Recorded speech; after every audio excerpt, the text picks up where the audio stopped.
Assalamualaikum warahmatullahi wabarakatuh. Baik teman-teman, di sini saya akan menjelaskan tentang diagram fase.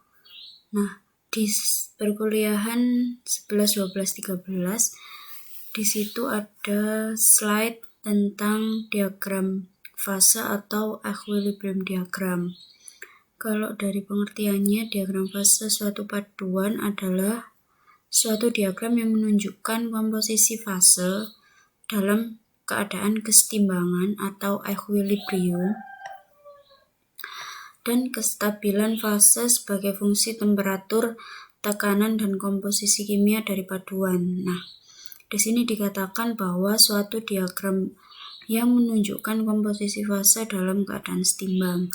Kalau kalian lihat di slide ketiga, nah, ini adalah suatu diagram fase besi karbida besi, di mana sumbu Y-nya ini adalah temperatur dengan satuan derajat Celcius atau derajat Fahrenheit, sedangkan sumbu X-nya adalah komposisi. Nah, komposisi di sini karena ini namanya diagram fase, berarti paduan antara komposisi unsur A dan B. Nah, kalau di sini berarti komposisi Fe dan karbon, karena ini adalah diagram fase besi karbon. Nah, kemudian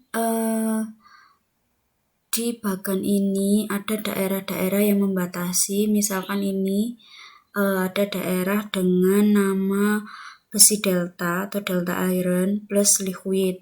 Kemudian di sini ada austenic atau gamma iron plus liquid. Nah, ini adalah fase. Jadi kalau tadi pengertiannya suatu diagram yang menunjukkan komposisi fase dalam keadaan setimbang. Ini adalah komposisi fase, ini fase, ini fase, ini adalah fase, ini adalah fase, ini fase dalam kondisi kesetimbangan. Nah, ini adalah kondisi kesetimbangan. Kondisi kesetimbangan itu biasanya dilambangkan dengan garis yang mendatar dalam suatu diagram fase.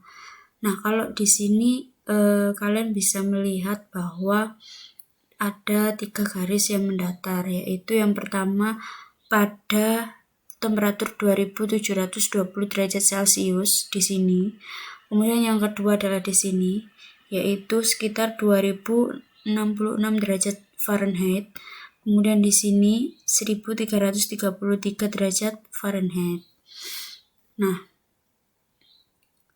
ini adalah kondisi kesetimbangan di mana terdapat suatu reaksi. Itu adalah yang dimaksud dengan kondisi kesetimbangan. Reaksi yang mengubah satu fase menjadi 2 fase atau lebih. Nah, nanti untuk reaksi kesetimbangan akan kita pelajari di slide selanjutnya. Nah, untuk tekanan biasanya pada kebanyakan diagram fase, tekanan itu biasanya dianggap konstan, yaitu sebesar 1 atmosfer. Di sini juga dikasih highlight bahwa pada kebanyakan diagram fase tekanan dianggap konstan.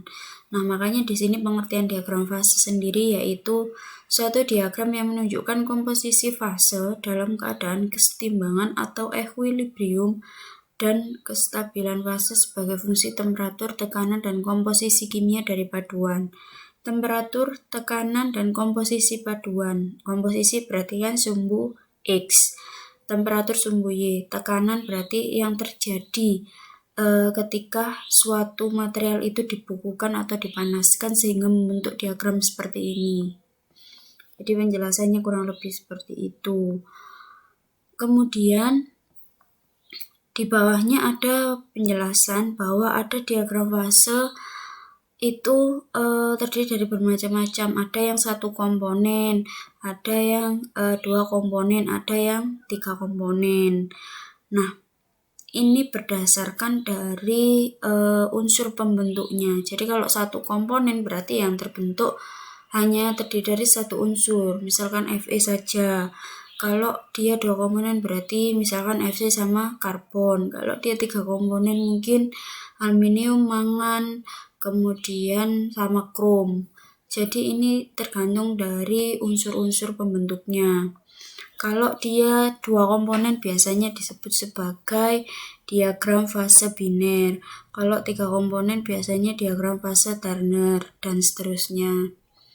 Nah, sebelum saya menjelaskan ke diagram fasenya, saya mau menunjukkan kalau dulu mungkin waktu zaman SMA kalian pernah mendapati suatu diagram. Ini adalah diagram dari 3 fase yang seling 3 zat atau fase yang sering kalian belajar waktu SMA, yaitu ada air, ada es, ada uap.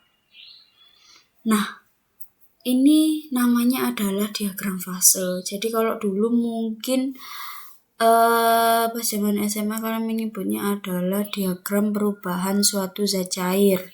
Kalau dia di titik tekanan 0,01 atmosfer dengan temperatur 0 derajat Celcius, dia akan berubah menjadi es atau solid. Es itu kan bentuknya padat, makanya dia disebut solid. Kemudian kalau dia dipanaskan, berarti tekanannya kan semakin tinggi. Dengan temperatur yang tinggi pula, dia akan mencair, membentuk suatu fase yang namanya liquid karena cairan.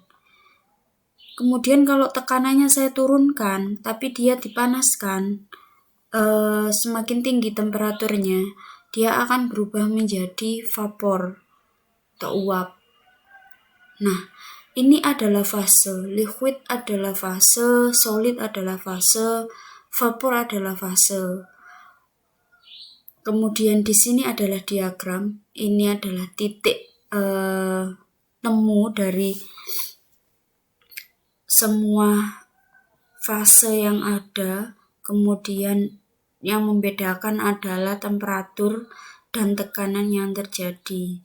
Ini adalah terbentuk dari satu zat, yaitu satu zat namanya adalah zat cair. Namun di sini dia akan berubah menjadi solid ketika temperaturnya tinggi atau rendah pada ketika tekanannya tinggi atau rendah pada temperatur 0 atau kurang dari 0 derajat Celcius. Kemudian liquid ketika dia temperaturnya semakin tinggi, tekanannya juga tinggi. Dia akan menjadi uap ketika temperaturnya rendah namun temperaturnya tinggi namun tekanannya rendah. Ini adalah namanya diagram fase. Namun dulu mungkin kalian menyebutnya adalah perubahan suatu zat cair. Nah, kurang lebih diagram fase itu seperti ini. Jadi ini adalah namanya diagram perubahan. Jadi perubahan yang terjadi pada suatu zat.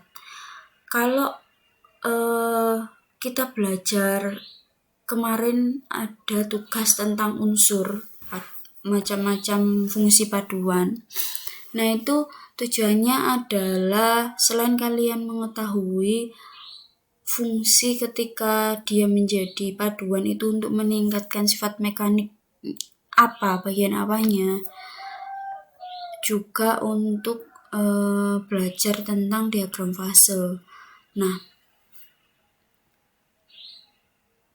kalau kalian lihat diagram fase itu adalah suatu yang kompleks.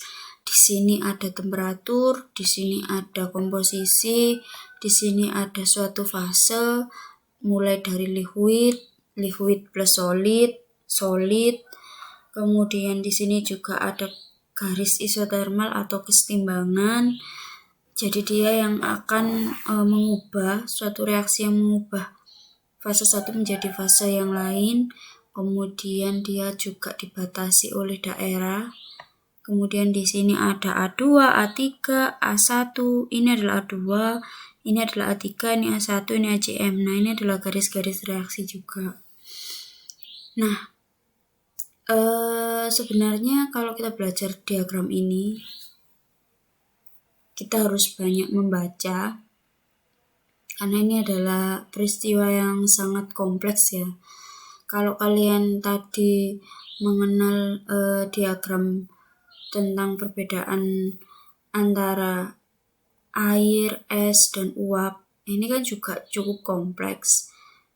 kalau kalian tidak banyak membaca juga tidak paham. Nah, apalagi tentang diagram fase besi karbida besi. Kemudian dari komposisi ini saja juga dibedakan antara steel dengan cast iron. Kemudian ada hypoeutectoic steel, ada hypereutectoic steel. Nah, nanti istilah-istilah ini silahkan dicari di googling banyak. Kemudian saya mulai menjelaskan mungkin dari sini ya.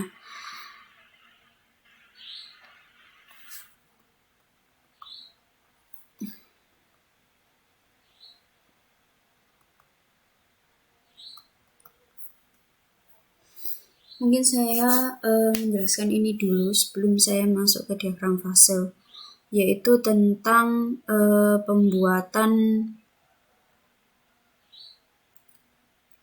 diagram fase. Jadi suatu diagram terbentuk itu tidak langsung bentuknya seperti itu, namun dia terbentuk menjadi suatu grafik karena hasil dari eksperimen atau suatu percobaan. Jadi kalau kalian lihat di sini ada suatu diagram fase paduan A dan B, dia membentuk suatu fase bentuk elips seperti ini, itu dari proses pengujian. Nah, ini adalah prosesnya, dimana kalau diagram fase tetap sumbu Y-nya adalah temperatur, sumbu X-nya adalah komposisi. Nah, kalau di sini kita mulai dari proses eksperimen antara komposisi 0% B sampai 100% B. Jadi kalau ada diagram fase dengan paduan A dan B, kemudian komposisinya kan di sini titik 0, 20, kemudian 40, 60, 80, 100. Nah, semakin ke kanan itu presentasinya berarti presentasi B ini semakin besar. Kalau misalkan saya ada di titik ini, berarti ini kan membacanya 20% B, 80% A. Nah, saya kembali ke sini. Jadi kalau di sini di garis merah ini adalah komposisi 0% B atau 100% A. Nah, ternyata dari eksperimen didapatkan hasil kurva pendinginannya seperti ini. Nah, ini adalah titik melting, kemudian ini awal terbentuknya liquidus. Liquidus itu adalah garis yang membatasi proses perubahan dari liquid ke solid. Kemudian ini adalah titik akhir proses perubahannya sampai dia membentuk seluruhnya menjadi solid. Nah, makanya di sini dikasih titik-titik. Kemudian yang kedua adalah komposisi 20% B atau 80% A. Nah, hasil eksperimen di sini menunjukkan pendinginannya lebih lambat. Jadi ini adalah titik melting, ini proses awal terbentuknya atau dia perubahan yang terjadi dari liquid menjadi solid sampai titik ini adalah prosesnya, lama proses yang terjadi sebelum dia menjadi seluruhnya atau 100% solid.